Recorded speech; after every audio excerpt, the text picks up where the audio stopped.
Mandi Pryor, and welcome to Spotlight on Pittsburgh. Spotlight on Pittsburgh is a program about Pittsburgh's most fascinating people and what they do to make our city an amazing place to live and work. Today on Spotlight, we will be joined by two business leaders in our region. David McGlennen, a self-proclaimed entrepreneur and culture coach who has run alongside some of the region's fastest-paced startups and has handled multi-million-dollar budgets. Joining David is Jeff Hancher. Jeff has journeyed from blue collar to Fortune 500 and will be sharing his success story when we return to Spotlight on Pittsburgh.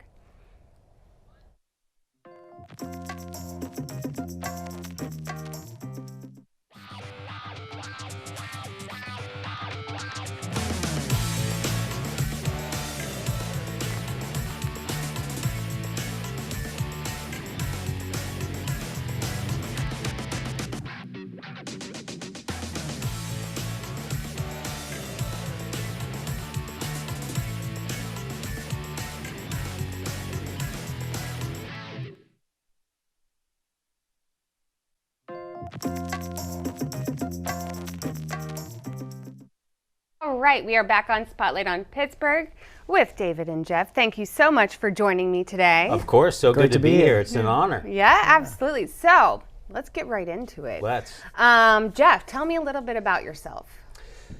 Well, I'm a product of the southwestern Pennsylvania area. Grew up in rural Washington County and grew up in pretty rough conditions. I had two very sick parents. My mom suffered from a disease called lupus, and my dad suffered from chronic osteoarthritis and then developed cancer at a young age. So grew up in poverty, and my brother and I, our best hope was to make a run at it in a local steel mill or a coal mine. And I got into a lot of trouble as a unguided teenager, and that led me to going to the military. I'd like to tell you it was because of patriotism, but I was not running to something, I was running from something. Sure.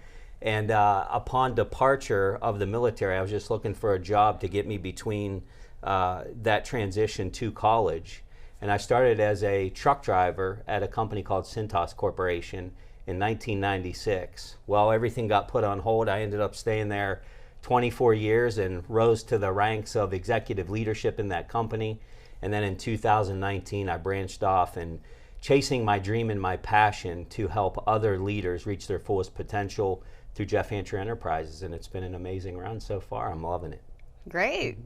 That was a great little, we'll get more into that in a moment. Sure. And David, what about you? What's your backstory? Yeah, so I have been in the Pittsburgh region for almost 20 years now. I'm not originally from here. I actually grew up in the state of Indiana. I was a child of an entrepreneur, and so my dad and my grandfather were both into different businesses, mostly in the insurance industry, but we did have a little bit of a brief foray into the furniture business, and so I learned entrepreneurialism from really the time I was a little boy, and I learned what it took to run a business, to grow a business, and really be in business. And so moved here to the Pittsburgh area for a job in the insurance industry, was part of some startup companies, and have transitioned into my own business to help other leaders to be able to make that transition of being able to be, have a business but not be consumed by their business.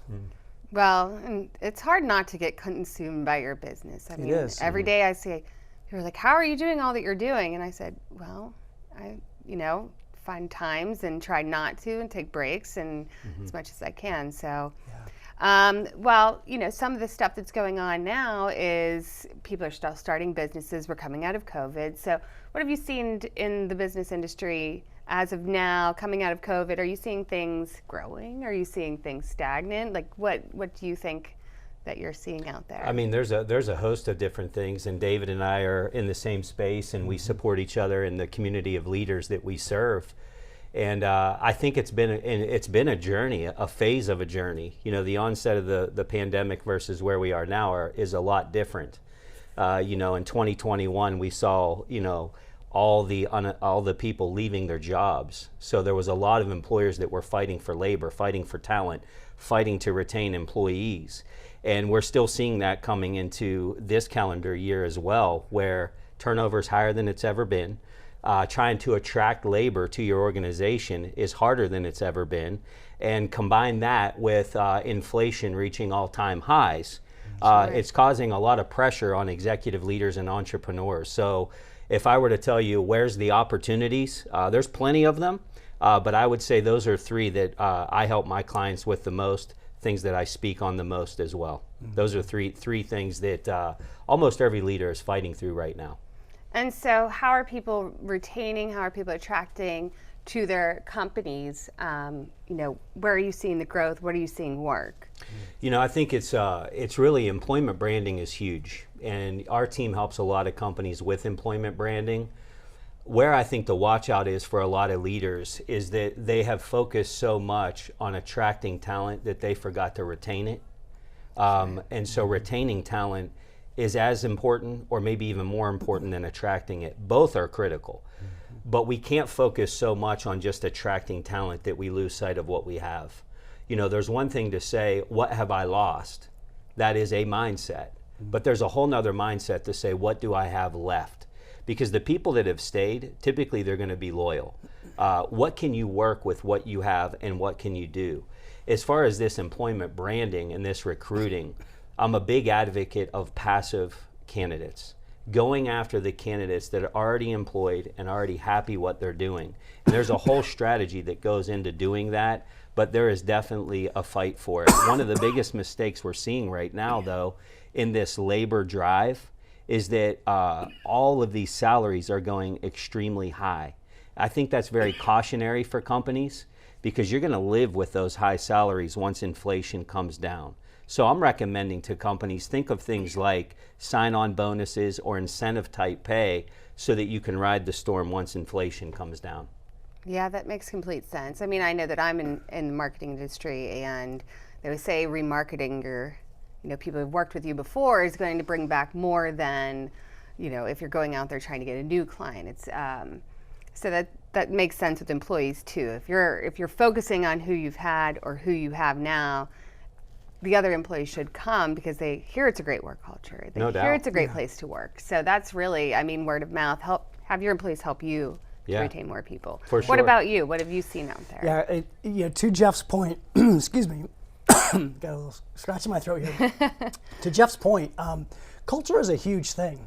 And I think there's a misconception, though, around culture because it's not about ping pong tables. It's not about, time off.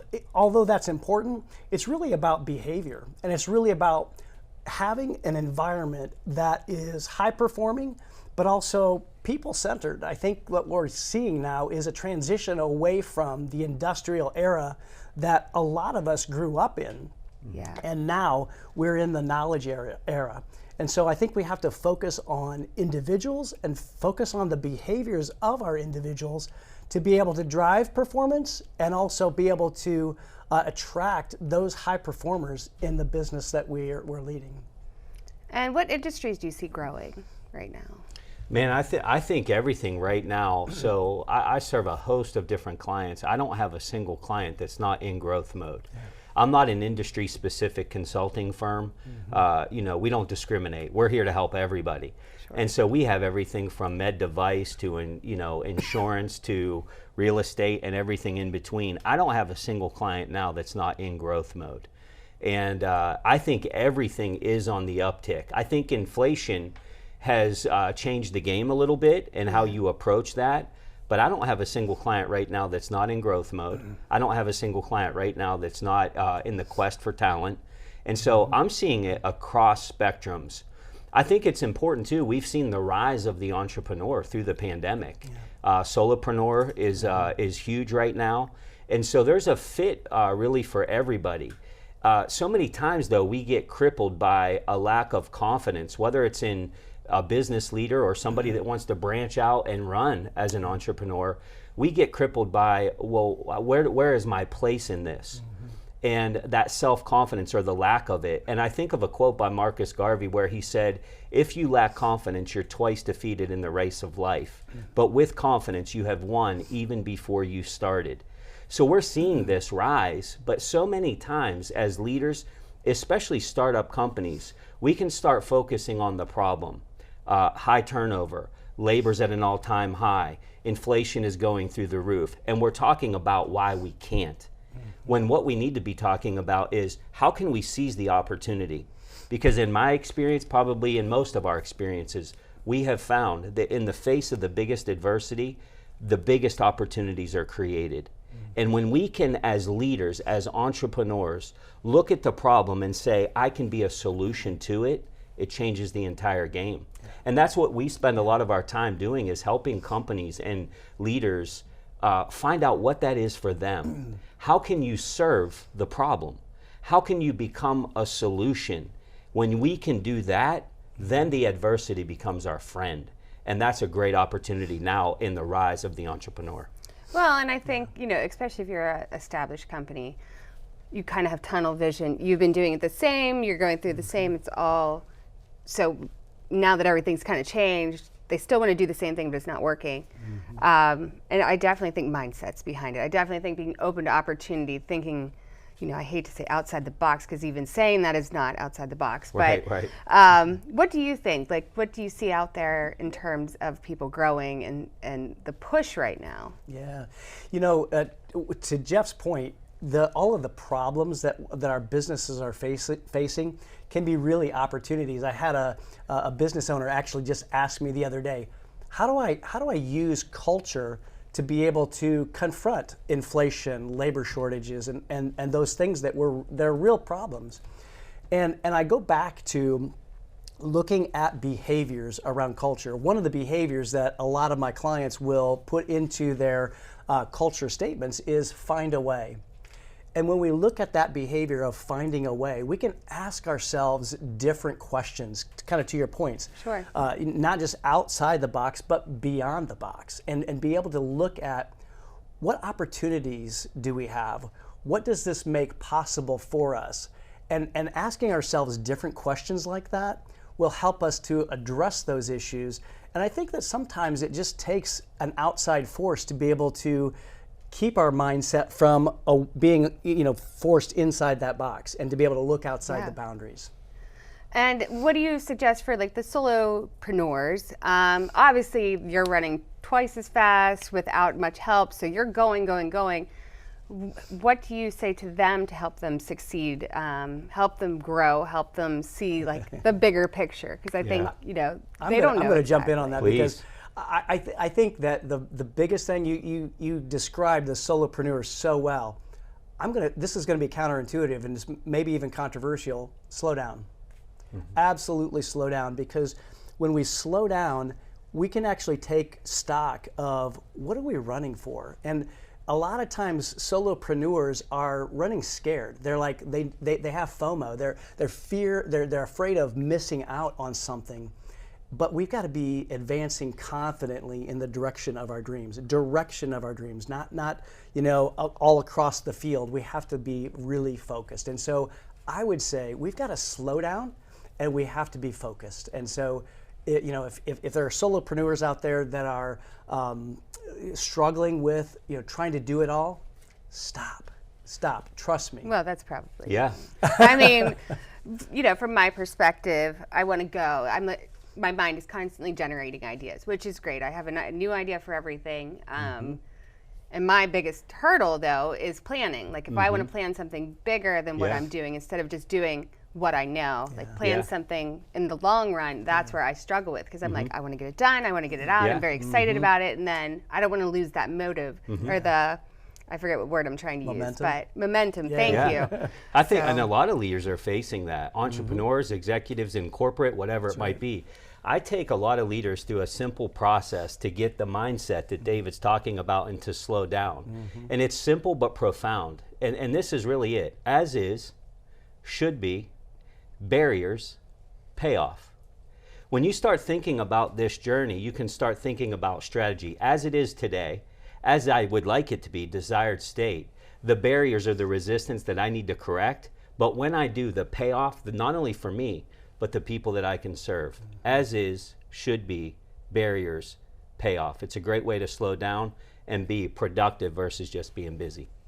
Yes. I mean, productivity is probably, it's huge. Huge. You can't just waste time doing like this, and that. And you have to work, for everything, get help. Absolutely. Don't do everything yourself, I guess I should say. For sure. Absolutely, For yeah, sure. Absolutely. And so, speaking of Cintas, I'm very familiar with the company. And, how is your transition from this more standard corporate position, and now you're taking it into the entrepreneurial world, into, training and showing leadership for these different size companies? The transition has been wild. It's all I knew for 24 years. And loved the company. I wasn't running from it. In this case, I was running to something. Little did I know in December of 2019 when I transitioned that a pandemic was, days away. But it's been very fulfilling. I've been able to use what I learned to not only grow my own personal success, but many of the teams that I led over those 24 years, and take that playbook of success and formula into the world. So many times we feel like, how could I ever help somebody? What do I have that people would want? But any time that you're holding yourself back from your dream and your gift to the world, you're not opening the gate to serve other people. And I have found that there actually is something that I have that can serve other people. And when we serve other people, it's the most fulfilling thing. Mm-hmm. So the transition was rocky, it was scary, but I can tell you now, after a little over 2 years, I can't imagine doing anything else. And you could argue, I wish I would have started sooner, but I'm glad to be doing what I'm doing. There's nothing better than serving other people and helping others lead, inspire, and win in all they're called to do. Well, we're going to come back to that in a second. We're going to take a little break, and then I'm going to find out your perspective on it as well.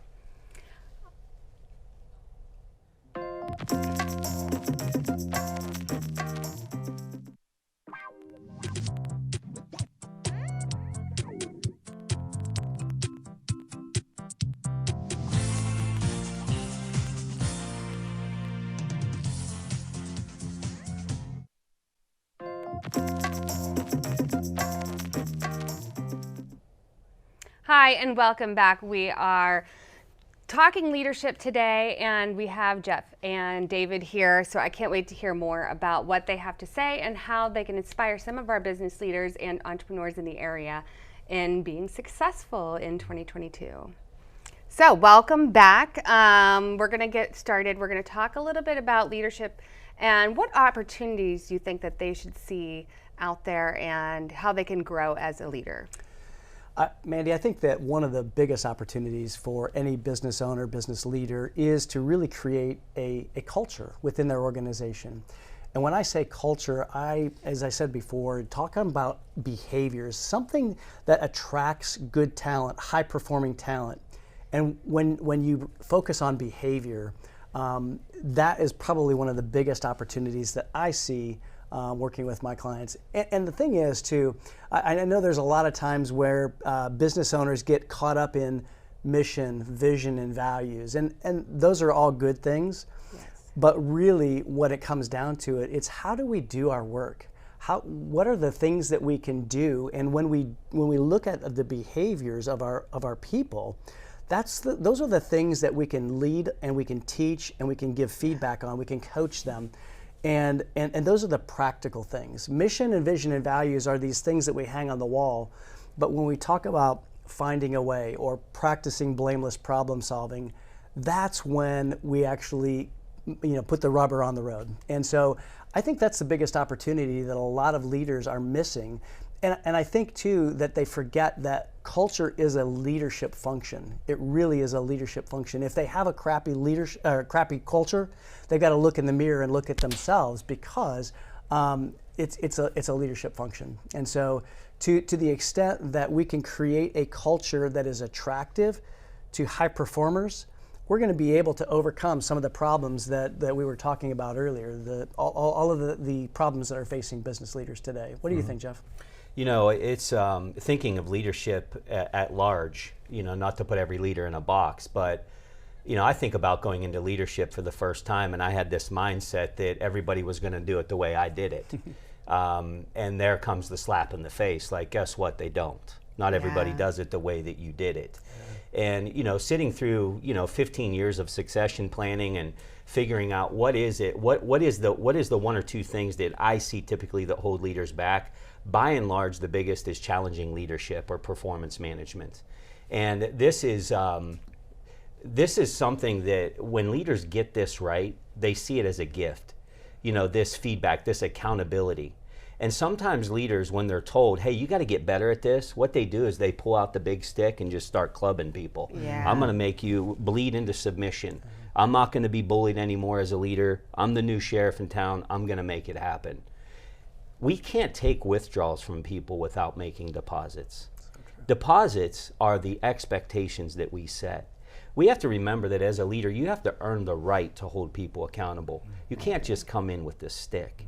And so we have a workshop on performance management where we take leaders through this process of how to set clear expectations.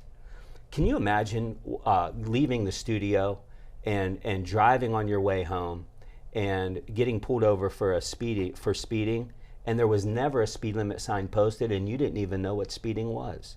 You would be beside yourself thinking like, what is this about? Why am I in trouble? Yeah. But so many times as leaders, that's what we do.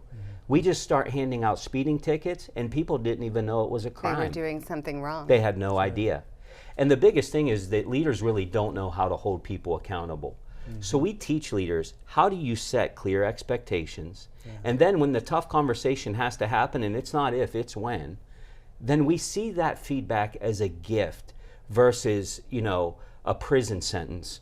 The sweat's coming down. What are they going to say? How are they going to react? We can't control how people respond, but we can always control, as a leader, how we deliver. So we take them through the feedback pyramid, and we take them through the 5 questions that they can ask to help change somebody's behavior. Because feedback, when it's a gift, it's not about discipline, it's about behavior. And when we can give that to our people, it's an absolute gift in getting them to reach their fullest potential. And I think one thing you have to take into consideration is every employee is a different personality. Right. Every Yes. employee is not going to shine at a sales meeting or in front of people. Right. Some love to be behind a desk and they do great accounting work. And so you can't even, discipline, if that's the term you want to use, you can't discipline them in the same way because they don't respond the same way. Right. Some are going to be very sensitive. Some are going to be like, oh, okay, whatever, I'm going to keep doing what I do. So. I mean, you do have to have a different mindset as a leader that you can't just hand out, parking tickets to everybody Exactly. and say, hey, everybody, you're all wrong. I'm just annoyed today. So. Yeah, it might be you, right? Yeah, exactly. Like, all right, well. Well, I think that some leaders look at feedback not as a gift, and I think that that's the biggest mindset shift that I've seen is that we have to teach leaders that feedback is a gift first and foremost, but there's really 2 types of feedback. One is motivational. It's the, hey, this is what you've done well. And developmental is the second type. How can I do this better? So motivational, hey, look what you did. This is really great. Developmental, here's what we need to do better next time. And so when we look at it that way, it truly can be a gift. And you're really wrapping up feedback in a nice box to be able to say, look, we want the best for our people, and we want to tell you what you've done right and what you could do better. So I think that oftentimes we look at feedback as positive or negative. And I'm suggesting that leaders look at it in a different way. Look at it as motivational, look at it as developmental. And throw motivation behind it too. Exactly. Just because they're doing something that you want them to do different doesn't mean it's a negative. It could be something that, an incentive almost. Well, let's correct this by giving them an incentive rather than saying you guys are all wrong and terrible to work with. Well, so. and you mentioned all employees have different personalities. So do leaders. Yeah. I work with leaders that they're all about the pony rides and cotton candy. Let's just have a party. Everything's going to be great, right? And there's Like no the show level The of Office. exactly. Right. There's no level of accountability at all. Adversely, I work with leaders that say, why would I tell them they're doing a good job? I pay them to do that. Their paycheck on Friday, that's me saying thank you for a job well done. Yeah, there has to be some middle ground. There's got to be some balance there. Don't get too high on your highs.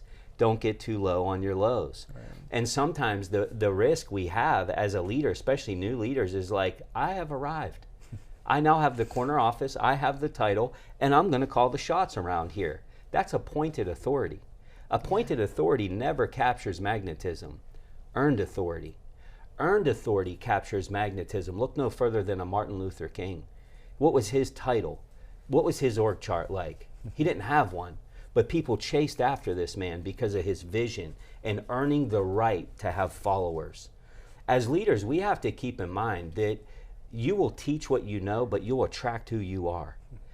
We all want the high performer, the motivator, the hard worker, but as leaders, we have to keep this one thing in mind, that you will attract who you are, not what you want. You will attract who you are, not what you want. So don't be afraid to hold people accountable, but earn the right to hold them accountable. I wouldn't think twice if my little son or little daughter was playing in a busy intersection to go over there and say, hey, get out of there. I'm not thinking about, are they going to be mad? Are they going to be upset? No, I'm thinking about get them out of danger. Help them get to an improved state.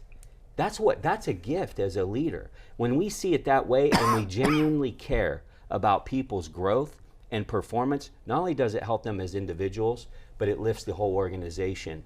And then you can drive great KPIs and great business results. But it's people first. You have to make relationships. And I'm not saying super personal and getting to know them on that level, but you have to have a relationship. Or you have to be so motivational that they just are like, this person's fantastic. I mean, look at TED Talks, for example. You're watching those, you're like, man, this person is just an incredible person. Yeah. And you're driven to them and you want to do what they're telling you to do. You're like, all right, I gotta get off TikTok. You know, I always say that, get off TikTok. That's always what I say, thanks to you. So. You're welcome. Thank you. Thanks. Any last thoughts from you? No, I think that when we get outside of the way we're looking at things, the way we are looking at things can change. And so there's a great quote that when we look at things differently, the things that we look at change. And so I think that that's the biggest thing that leaders can do right now. And you know, what better time than now, because we've had such a cataclysmic change in the way we're doing business. And so I think this is a perfect time to be able to look at things differently. Wonderful. Well, thank you so much, David and Jeff, for coming on. And we'll have to do it again sometime soon. But thanks for sharing all of your insights. And I think that everybody out there in the business world is like, oh, all right, we have to take a different perspective today. For sure. Thanks for having us. Thanks for having us, Mandi. Thank you once again, David and Jeff, for sharing all of your incredible insights on this episode of Spotlight on Pittsburgh. Don't forget to follow us on Facebook and Instagram at Spotlight on Pittsburgh, and join us again next time when we shine the spotlight on 2 new guests.